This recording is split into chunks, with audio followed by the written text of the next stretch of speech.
El día que me di cuenta de que algo estaba mal fue cuando bajé al trastero a por una caja de herramientas y encontré un paquete de condones abierto. No era mío. Lo encontré entre unas toallas viejas, en una caja que ni siquiera recordaba haber metido ahí. Vivimos solos, no tenemos hijos. Y yo no uso condones desde que dejé de preocuparme por esas cosas hace años.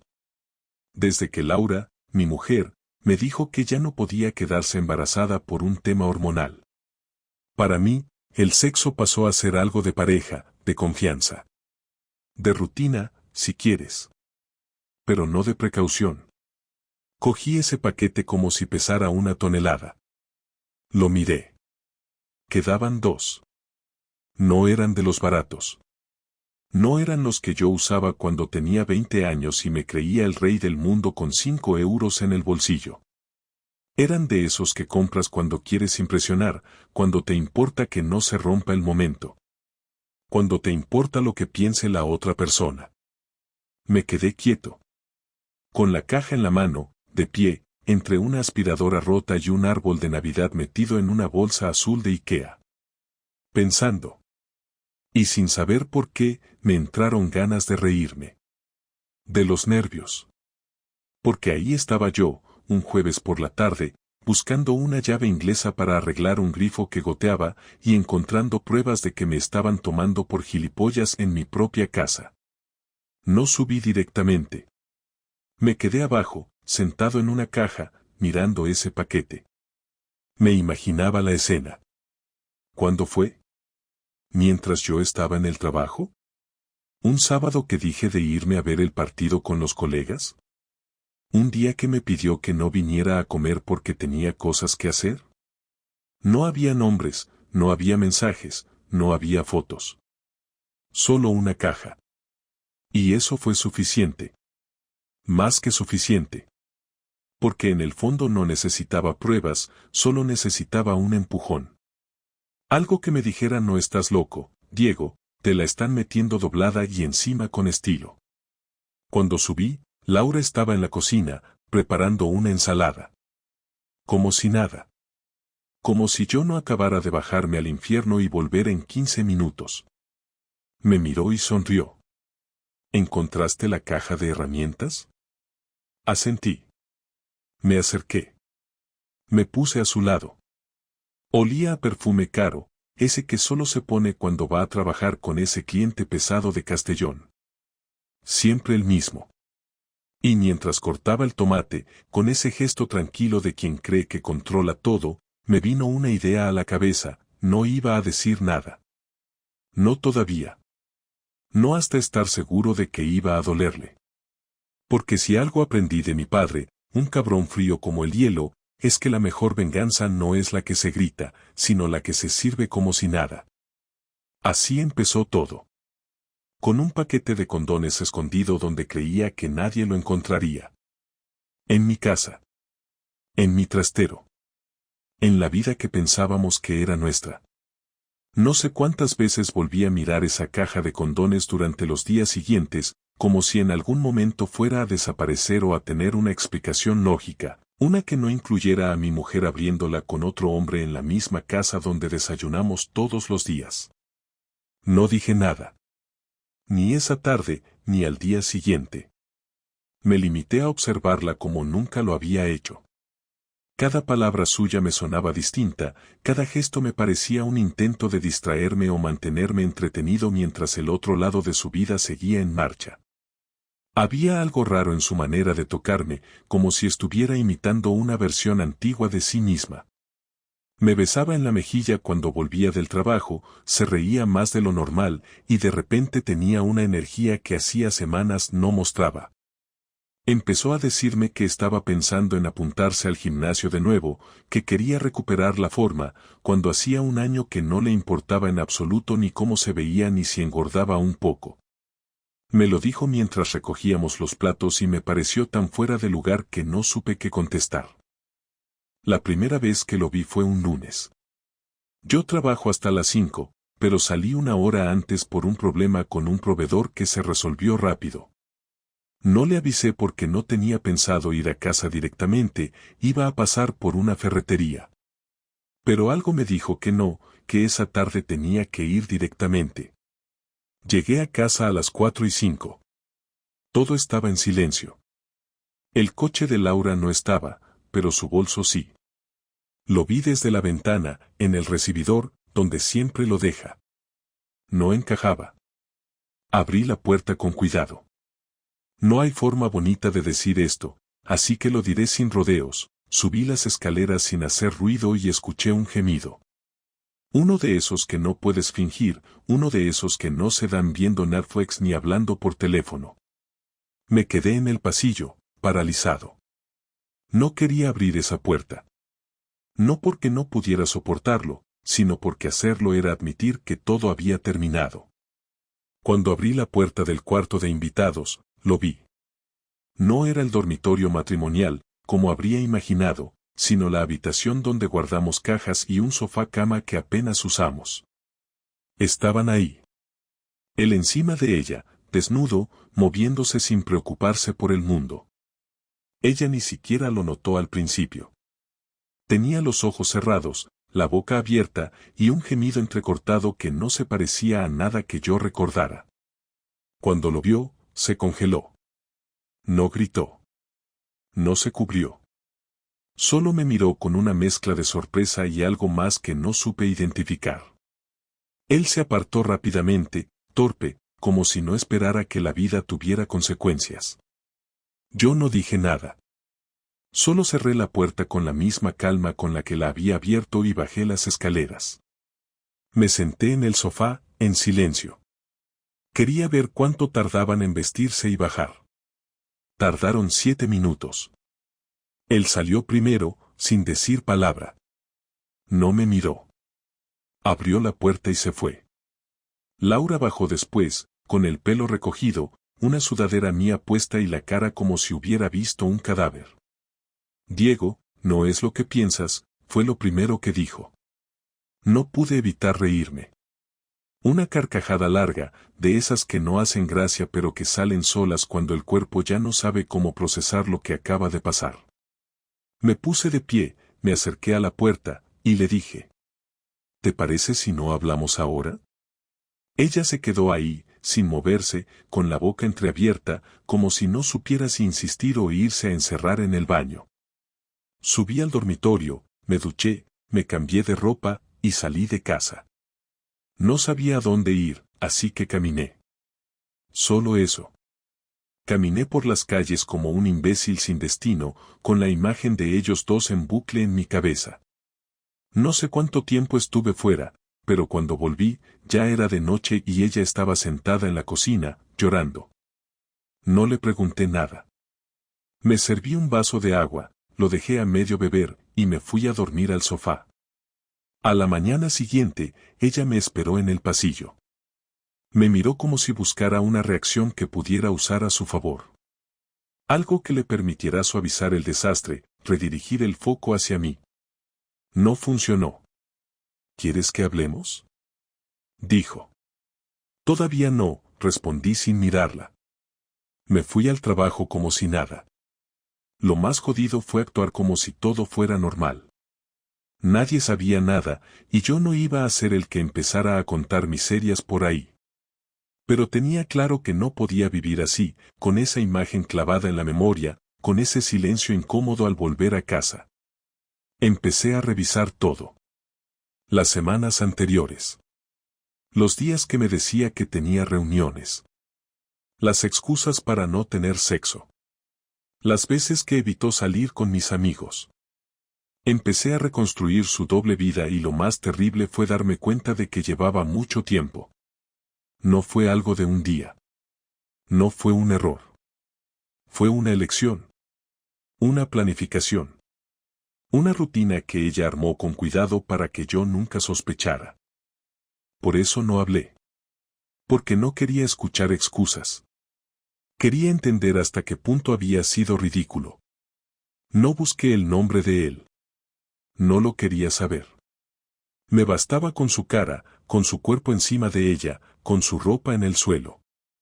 Laura intentó hablar conmigo varias veces esa semana. Notaba cómo cambiaba de estrategia. Un día lo intentaba con tristeza, otro con culpa, otro con enfado, como si el problema fuera mi reacción y no su traición. Pero yo no le daba lo que quería. No lloraba. No gritaba. No rompía nada.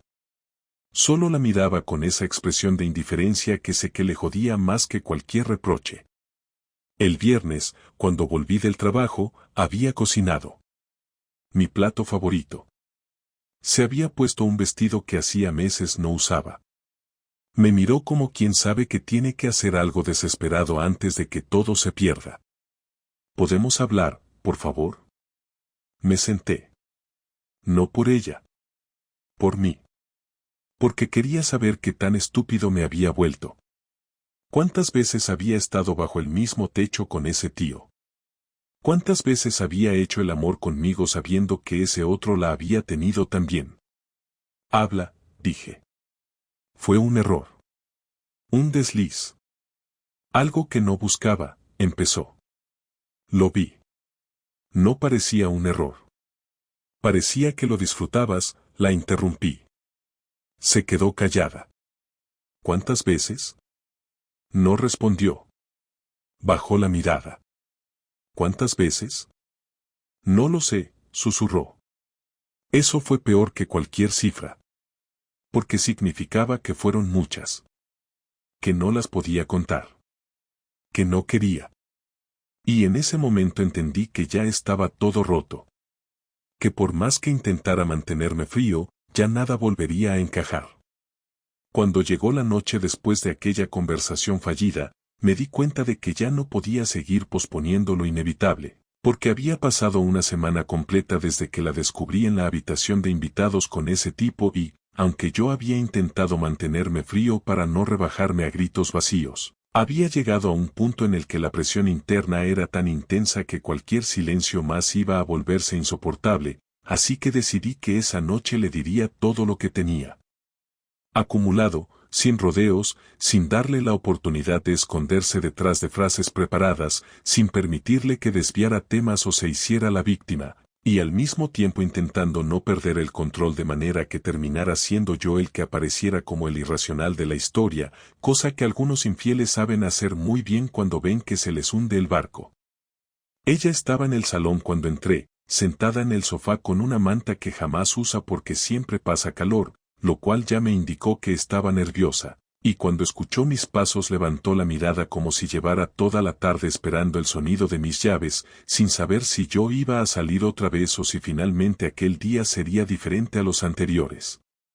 No me senté, me quedé de pie en el centro del salón, y ella ya supo que la conversación sería inmediata, porque cuando un hombre se queda de pie delante de su mujer después de haberla visto follar con otro en la habitación de invitados, lo último que quiere es estar cómodo en un sofá donde tantas veces se hizo el idiota pensando que todo iba bien. Ella abrió la boca para adelantarse, segaramente para empezar con un lo siento que ya no significaba nada, pero levanté una mano y le dije que esperara, que esta vez iba a hablar yo primero, y ella cerró la boca tan rápido que se notó el golpe de dientes. Le dije que había pasado toda la semana repasando cada detalle de los últimos meses, cada salida suya, cada excusa, cada cambio de humor, y que había llegado a la conclusión de que no iba a seguir tratándola con la delicadeza que había tenido hasta ahora, porque ella misma había tirado a la basura cualquier derecho a una versión suave de lo ocurrido. Le dije que durante años había sido la persona más importante de mi vida, que yo la elegí 1000 veces incluso cuando nuestra rutina se volvía aburrida, incluso cuando el trabajo me dejaba agotado. Incluso cuando ella tenía temporadas raras en las que parecía distante, y que a pesar de todo había seguido ahí, como un idiota convencido de que la estabilidad se construye en base a la confianza y no a la sospecha constante. Le dije que yo jamás le habría hecho lo que ella hizo en mi propia casa, y que la imagen que tenía grabada desde aquel lunes no iba a desaparecer ni hoy ni mañana ni dentro de 10 años. Ella agachó la cabeza, como si aceptar visualmente la culpa fuera suficiente, y cuando intentó soltar un Diego, tú no entiendes lo que estaba pasando dentro de mí, me acerqué un paso y le dije, lo que sé es lo que vi, que es bastante más claro que cualquier cosa que estuviera pasando dentro de ti, porque los hechos no tienen debate y lo que vi fue a mi mujer abierta de piernas para un tío que no paga una sola factura en esta casa. Ella se encogió en el sofá, y yo continué, porque aún quedaba demasiado por decir. Le pregunté cuántas veces lo había metido en la casa, cuántas veces habían follado mientras yo estaba trabajando como un gilipollas para mantener un hogar que estaba siendo usado de hotel para su amante, cuántas veces había pensado en decirme la verdad antes de que yo la descubriera como quien descubre una fuga de agua detrás de una pared vieja, aunque en este caso no había nada accidental. Ella tardó demasiado en contestar, lo cual solo confirmó lo que yo ya sabía. Fueron muchas más de las que yo podría tolerar incluso si quisiera perdonarla. Cuando por fin habló, lo hizo sin fuerza, con una voz que parecía venir de alguien que había sido descubierto robando en un supermercado, y me dijo que no sabía exactamente cuántas veces había pasado, que todo había empezado de una forma que no había planeado, que al principio solo había sido una conversación, luego un café, luego un encuentro que se había ido de las manos. Frase que me pareció tan patética que casi solté una carcajada. Le dije que no me hablara como si yo fuera un crío, que no intentara presentar su aventura como un accidente progresivo, que nadie se quita la ropa por error ni se acuesta repetidamente con alguien por despiste, y que las cosas que se van de las manos son las discusiones, no las pollas que deciden entrar y salir en habitaciones que no les pertenecen. Ella intentó justificarse diciendo que estaba confundida, que llevaba meses sintiéndose desconectada, que no sabía cómo volver a sentirse viva, y fue entonces cuando perdí un poco el control, no al punto de gritar, pero sí de hablar con una intensidad que dejó claro que las excusas ya no tenían cabida.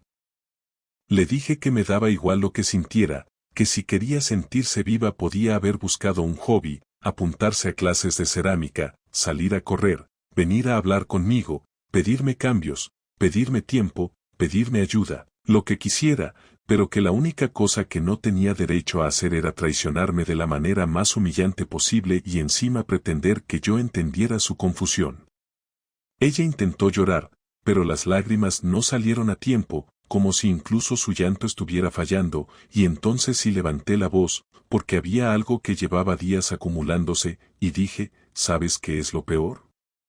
No es que hayas follado con él, no es que lo trajeras aquí, no es que te abrieras para él en mi casa, lo peor es que cuando te descubrí no vi ni un segundo de arrepentimiento real, lo peor es que en tu cara vi miedo, pero no culpa, miedo porque sabías que habías perdido el control de la situación, no porque te importara lo que me habías hecho. Ella negó con la cabeza, tartamudeando que no era verdad, que sí le importaba, que estaba destrozada, pero yo no le permití construir esa narrativa cómoda y le dije que si tanto le importaba, entonces ¿por qué seguía sin responder a lo que yo necesitaba saber, que era el motivo real, no la versión redactada para que sonara menos asqueroso? Le pregunté directamente si estaba enamorada del otro, y ahí el silencio fue tan largo que supe la respuesta antes de que se atreviera a hablar. Entonces dijo que no era amor, que era atracción, que era impulso, que era sentirse deseada de una forma que había olvidado, y por primera vez en toda la conversación me dieron ganas de romper algo, porque esa frase fue como una puñalada pública, no porque fuera falsa, sino porque era innegablemente cierta. Le dije que yo no era responsable de que necesitara la validación de otro hombre para recordar que era atractiva, que yo jamás la había dejado de desear, pero que el deseo dentro de un matrimonio funciona de otra manera, que no eres un adolescente empalmado todo el día, y que aún así siempre había buscado mantener viva la intimidad, pero que ella había preferido buscar emociones que yo ya no podía darle porque yo no era un desconocido. El ambiente se volvió tan espeso que tuve que salir un momento al pasillo para respirar, pero ella me siguió, agarrándome del antebrazo como si aún tuviera derecho a tocarme, y me dijo que quería arreglarlo, que podíamos ir a terapia, que podía dejar de verlo, que podía cumplir lo que yo necesitara, y ahí fue cuando exploté de verdad, no gritando, sino con una claridad que la dejó sin argumentos. Le dije, no puedes arreglar algo que has destrozado voluntariamente durante meses, no puedes pretender que yo olvide la imagen que tengo en la cabeza, no puedes pedirme que duerma contigo sabiendo lo que sé, y lo peor de todo es que ni siquiera has sido capaz de decirme la verdad completa sin que yo te la exija. Ella lloró por fin, lágrimas de las que hacen ruido al caer, pero ya era tarde, porque aquel llanto no venía del arrepentimiento, sino del miedo a perderlo todo. Le dije que la confrontación había terminado y que lo que viniera después sería mi decisión, no la suya, y que por primera vez desde que empezó todo, ahora sí tenía claro lo que tenía que hacer.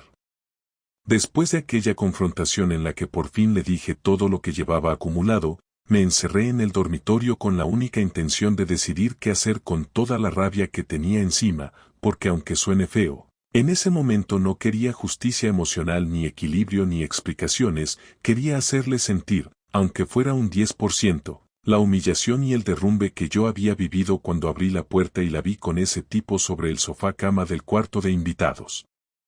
No soy una persona violenta, jamás lo he sido, y no iba a ponerle una mano encima, ni a él ni a ella, pero tenía claro que mi respuesta no podía limitarse a un portazo o a un silencio largo, porque ella no había tenido reparos en romper todo lo que teníamos y usar nuestra casa como si fuera un apartamento alquilado, así que yo tampoco iba a tener reparos en llevar a cabo algo que no fuera simbólico, algo que tuviera consecuencias reales, algo que ella recordara sin posibilidad de reinterpretación. Durante 2 días fingí calma. Hablé menos, pero hice mis rutinas normales, fui al trabajo, volví a casa a la misma hora y respondí a sus intentos de conversación con monosílabos solo cuando era estrictamente necesario, y ella, aunque intentaba mantener un tono pacífico, no dejaba de mirarme con la preocupación de quien sabe que la calma no es paz, sino preparación. Ella pensaba que todo estaba en pausa, pero yo estaba moviendo piezas sin que lo supiera. Al tercer día, antes de ir al trabajo, saqué una carpeta donde guardo toda la documentación importante de la casa, contratos, facturas, escrituras, y revisé hasta el último detalle para ver qué podía hacer sin que ella pudiera frenar nada. Descubrí algo que no había pensado antes, el coche principal, el que ella usaba cada día para ir a la clínica y que yo pagué casi por completo, estaba únicamente a mi nombre. También revisé nuestros gastos conjuntos y noté que la suscripción del gimnasio nuevo al que quería apuntarse la semana anterior la había pagado con mi tarjeta por error, lo cual me dio una idea que encajaba perfectamente con lo que quería hacer. Ese mismo día, durante mi hora de comida, fui al concesionario donde compramos el coche y pedí información sobre el trámite de venta inmediata entre particulares y concesionarios. Y cuando me dijeron que era posible dejarlo entregado ese mismo día y recibir la transferencia en menos de 24 horas, supe que había encontrado la pieza central de mi plan, porque si Laura había utilizado nuestro hogar para su aventura, yo iba a utilizar lo que ella consideraba su coche para demostrarle que las cosas tenían dueño real y que las decisiones tienen un precio. Salí del trabajo una hora antes, fui directo a casa y encontré el coche en el garaje. Cogí las llaves sin hacer ruido, lo conduje hasta el concesionario y firmé la entrega. No avisé. No pregunté. No se lo comenté a nadie. Lo dejé hecho antes de que ella pudiera sospechar. Lo único que dejé dentro fue una nota escrita en un papel de blog que decía, las cosas que se usan sin respeto se pierden. El coche quedó allí, y yo volví a casa andando, disfrutando por primera vez en días de una sensación de control que no tenía desde antes de descubrir la infidelidad. Cuando llegué, Laura estaba preparando la cena como si estuviéramos en una época feliz, cortando verduras y moviéndose por la cocina con esa exagerada normalidad que algunos adoptan cuando creen que el desastre se puede maquillar. Me preguntó cómo había ido el día y yo le dije que bien. Ella sonrió, como si esa palabra abriera una mínima esperanza. Cenamos sin hablar mucho, y cuando terminamos, ella se levantó para buscar algo en el coche, seguramente su bolsa del gimnasio o algún informe que debía llevar al día siguiente. Escuché cómo abría la puerta del garaje y esperé en silencio. Pasaron 3 segundos. 4. 5. El ruido de sus pasos desapareció. Luego escuché cómo volvía a entrar en la casa, pero no caminaba igual, parecía que arrastraba los pies. Entró en el salón y me miró como si hubiera visto un fantasma. Diego, ¿dónde está el coche? Me quedé sentado, sin mover un músculo. Ella dio un paso hacia mí y repitió la pregunta con más urgencia. Diego, ¿dónde está el coche? No está en el garaje. Me levanté con calma. Le dije que había pasado algo muy sencillo, no era su coche, nunca lo había sido, legalmente era mío y ya no estaba disponible para su uso. Ella abrió los ojos como si estuviera recibiendo un golpe invisible y dijo que no podía estar hablando en serio, que no podía dejarla sin coche para ir al trabajo, que qué iba a hacer ahora. Me acerqué un poco más y respondí que no era mi problema, que si había sido capaz de traer a un hombre a nuestra casa en horario laboral y hacer lo que hizo en el cuarto de invitados, entonces seguramente sabría arreglárselas para encontrar transporte. Ella se llevó las manos a la cabeza, completamente fuera de sí, y me preguntó por qué había hecho algo tan cruel. Le respondí con la misma frialdad con la que ella decidió abrirse para otro hombre en la misma casa donde yo le hice promesas hace años. No es crueldad, Laura. Es consecuencia. Yo también necesitaba sentir que tenía el control de algo después de lo que hiciste. Ella empezó a llorar, no de tristeza, sino de rabia. Me dijo que no podía soportar ese castigo, que yo estaba reaccionando como si quisiese destruir su vida. Y ahí fue cuando le dije algo que llevaba días queriendo verbalizar. Laura, no estoy destruyendo nada. Ya lo destruiste tú. Yo solo estoy recogiendo mis cosas del suelo. El llanto se volvió aún más desesperado y comenzó a decir que no podría ir a la clínica, que no podía dejar de trabajar, que necesitaba ese coche, que cómo podía hacerle eso justo ahora, pero no era capaz de ver que yo llevaba años sosteniendo cosas que ella no valoró y que ahora simplemente estaba dejando caer. Ella me pidió que lo deshiciera, que llamara al concesionario, que devolviera las llaves, que hiciera algo, pero le dije que la venta ya estaba cerrada y que ese coche ya no existía para ninguno de los dos. Me pidió que al menos le explicara por qué ese coche y no otra cosa. Le respondí que era simple, ese coche representaba exactamente lo que ella había hecho conmigo, algo en lo que yo había invertido, que había cuidado, que había mantenido, y que de un día para otro ella había usado de una forma que no le correspondía. Ella se sentó en el suelo, hundida, mientras yo me apoyaba en la pared sin emoción.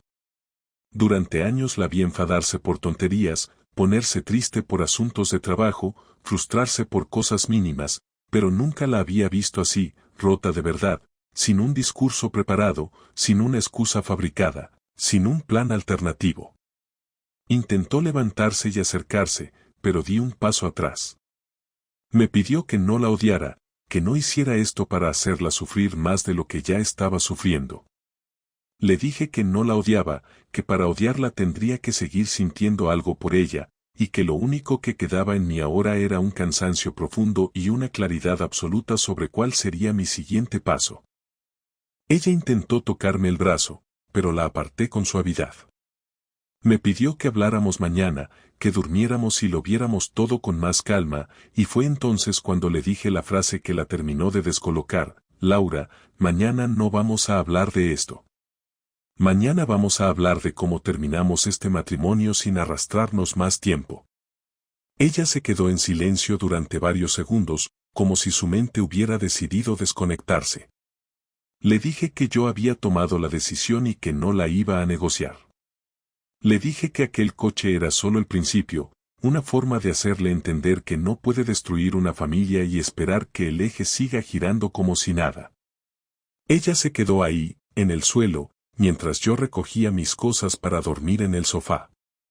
Aquella noche no pegó ojo, la escuché caminar por toda la casa como una sombra inquieta, abriendo cajones, revisando papeles, buscando incluso llaves que ya no existían. Yo me quedé tumbado mirando el techo, pensando en lo que vendría después, no con excitación ni con satisfacción, sino con una sensación plana, limpia, la misma que uno siente cuando termina algo que necesitaba cerrarse. La mañana siguiente empezó con una calma rara, una de esas donde el aire se siente denso no porque haya tensión flotando, sino porque ya no queda nada que tensar, como cuando un hilo se rompe después de estirarlo tanto que deja de tener resistencia.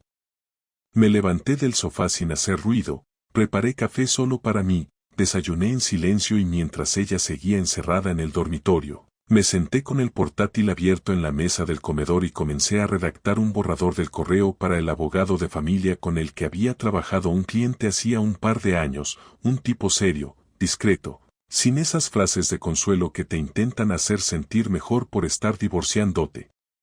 Tenía su correo guardado en la bandeja de entradas y en ese momento me alegraba de haberlo conservado, porque no quería hablar con nadie por teléfono, no quería repetir lo mismo una y otra vez. Solo quería avanzar sin convertir esto en un espectáculo emocional.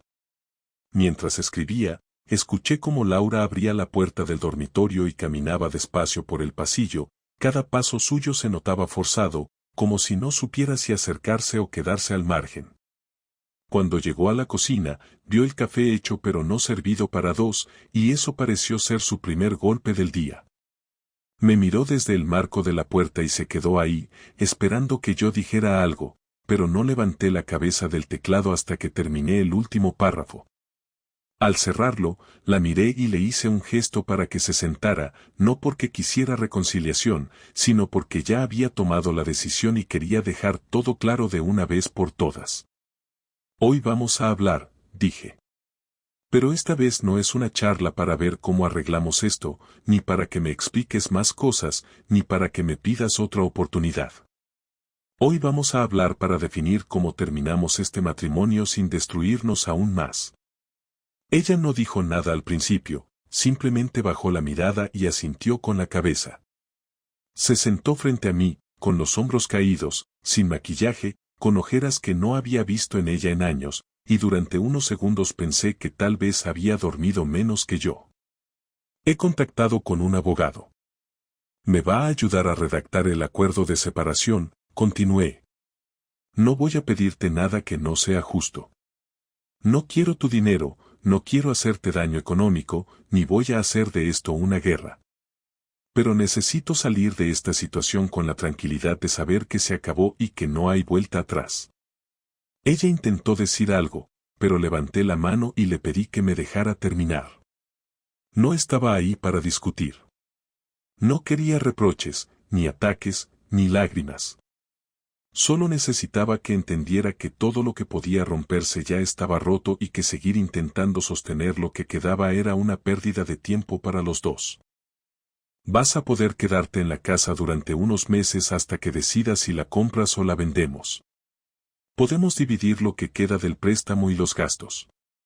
Yo me iré en cuanto encuentre un sitio, ya estoy mirando alquileres cerca del trabajo. No me interesa hacer esto más largo de lo necesario. Ella respiró hondo, se pasó la mano por el pelo y preguntó con una voz temblorosa si eso era todo lo que iba a decir, si no tenía ni una sola duda sobre lo que estaba haciendo. No, le respondí. No tengo dudas. Las tenía antes, cuando todavía pensaba que podrías asumir la responsabilidad de lo que hiciste y entender el daño real que causaste. Pero después de ver tu reacción, tus intentos de justificarte, tus súplicas sin sentido, me di cuenta de que ya no hay nada que salvar. Lo único que quiero es salir de aquí limpio. Ella se quedó en silencio, pero se le notaba la rabia contenida. Esa rabia que no es por lo que se pierde, sino por no haber podido controlar el desenlace. Me miró con esa mezcla de tristeza y resentimiento que solo alguien que ha perdido poder puede tener y entonces soltó una frase que, por poco, consigue sacarme de mi tono. No pensé que fueras capaz de rendirte tan fácil. Me reí. Una risa seca, sin ganas. ¿Rendirme? Después de aguantar semanas en silencio, de tragármelo todo para entender bien lo que estaba pasando, de ver cómo usabas mi casa como un motel barato. No me he rendido, Laura. Lo que pasa es que ya entendí que esto no era una lucha, porque tú decidiste salir del campo de batalla hace mucho. Ella apretó los dientes, se cruzó de brazos, y por primera vez en todo este proceso dejó ver algo que no era tristeza, sino esa parte de sí misma que normalmente solo sacaba en discusiones cuando sabía que ya no podía ganar con argumentos. Me dijo que estaba actuando con frialdad, que le estaba haciendo más daño del que merecía, que sabía que se había equivocado pero que lo mío era venganza disfrazada de dignidad. Le respondí con tranquilidad, sin necesidad de levantar la voz. No es venganza. La venganza habría sido grabarte, publicar los vídeos, arruinar tu reputación, ir con todo. Esto es otra cosa. Esto es tener claro que ya no tengo que proteger a alguien que me dejó de respetar mucho antes de que yo supiera lo que estaba pasando. Ella intentó justificar de nuevo lo que hizo, repitiendo esa narrativa que había usado antes de sentirse vacía, desconectada, perdida. Yo no la interrumpí esta vez. La dejé hablar. Necesitaba verla decir todo eso sabiendo que ya no tenía ningún valor. Cuando terminó, me limité a decirle lo último que le diría como marido. Te equivocaste en muchas cosas, pero la peor fue pensar que yo iba a seguir aquí después de todo. Lo que tú hiciste no fue un error. Fue una elección. Y ahora, yo también estoy eligiendo. Ella asintió lentamente, sin fuerzas, y se levantó. Salió de la cocina sin mirar atrás. Yo me quedé sentado, mirando el ordenador apagado, pensando en lo que había pasado en los últimos 20 días, en cómo todo se había desmoronado tan rápido. Pero lo que más me llamaba la atención no era la traición, ni la mentira, ni siquiera la escena que presencié. Lo que me sorprendía era lo tranquilo que me sentía ahora. Porque después de todo, ya no había nada que me atara a ella. El día que me fui de la casa fue un miércoles, a media mañana, sin lágrimas, sin abrazos, sin promesas vacías, sin esa puesta en escena que algunas parejas hacen para convencer a los demás de que todo fue civilizado, que siguen siendo amigos, que solo se acabó el amor. No hubo beso de despedida ni tampoco discusión. Solo un cruce de miradas en el recibidor cuando cerré la última caja y ella bajó las escaleras con cara de no saber qué decir. Yo llevaba ya varios días durmiendo en el sofá con la mayoría de mis cosas preparadas, porque no quería que el final se convirtiera en otro campo de batalla emocional. No tenía ninguna intención de arrastrar el proceso ni de quedarme un día más del necesario, y cuando por fin encontré un piso decente cerca del trabajo, con buena luz, sin muebles, decidí que no había nada más que me retuviera allí. Ella me preguntó si necesitaba ayuda para cargar algo al coche, con ese tono educado que uno usa con un vecino o un compañero de trabajo, y le respondí que no, que ya estaba todo. Me miró con algo que parecía tristeza, o tal vez solo culpa, pero no me importó. Cerré la puerta detrás de mí y sentí, por primera vez en semanas, que el silencio no era una carga, sino una confirmación. Subí al coche, lo arranqué sin prisas, y me fui sin mirar por el retrovisor. Durante los primeros días en el nuevo piso, no sentí ese bajón que muchos anticipan cuando cierran una etapa. No hubo vacío, ni desesperación, ni ataques de nostalgia. Me limité a instalarme, a ordenar lo necesario, a conectar la nevera, a comprar una cafetera nueva, a dormir profundamente por primera vez en semanas. No tenía interés en salir, en ver a nadie, en contarle a mis amigos todo lo que había pasado. No porque me avergonzara, sino porque no quería convertirlo en tema de conversación, no necesitaba que nadie opinara ni que me dijeran que era fuerte, valiente o que ya aparecerá alguien mejor, porque esas frases, aunque bien intencionadas, no sirven de nada cuando lo que uno quiere es silencio y espacio. Con mi familia fui claro desde el principio. Llamé a mi hermana, le conté que me había separado, que había sido por una infidelidad, que no necesitaba que me preguntaran más detalles, y ella, por suerte, lo entendió. No llamé a mis padres el primer día. Lo hice 2 semanas después, cuando ya tenía todo más o menos en orden. Mi madre quiso saber si había alguna posibilidad de reconciliación, lo típico, pero cuando le dije que no, que ya estaba todo hecho, no insistió. Me preguntó si necesitaba algo. Le dije que no. Me dijo que me quería. Y colgamos. Laura me escribió un par de veces. Mensajes cortos, de esos que no saben si van a recibir respuesta, que intentan tantear si el otro sigue enfadado o ya se puede abrir una pequeña puerta. El primero fue a los 3 días de haberme ido, decía que esperaba que estuviera bien y que ojalá algún día pudiera perdonarla, no para volver, sino para cerrar todo sin rencor. No contesté. El segundo fue una semana después. Me pedía que habláramos, que le parecía raro terminar algo tan largo sin una conversación final de verdad. Me costó decidir si responder, porque en el fondo ya no tenía interés en volver a hablar con ella, pero entendí que si no lo hacía, quedaría abierta una puerta que tal vez más adelante alguien intentaría forzar. Así que respondí con algo breve y directo, diciéndole que si quería hablar, podíamos vernos una sola vez, en un sitio público, y que después de eso no habría más contacto. Nos vimos en una cafetería a 15 minutos de la casa, un lugar neutral, sin historia, sin recuerdos. Ella llegó puntual, se sentó frente a mí, pidió un café con leche y me miró como si estuviera buscando alguna señal de que todavía quedaba algo entre nosotros. No la encontró. Me agradeció que hubiera accedido a verla, dijo que no esperaba una reconciliación, pero que necesitaba cerrar todo con claridad. Le dije que adelante, que hablara. Me dijo que había estado yendo a terapia, que había empezado antes incluso de que yo descubriera lo del otro tipo, que no lo hizo para justificarse, sino porque sentía que estaba entrando en un pozo sin salida, que se sentía desconectada de todo, de sí misma, de su trabajo, de nosotros, y que lo del otro tipo fue un error, pero también una señal de que había cosas que llevaba tiempo sin saber manejar.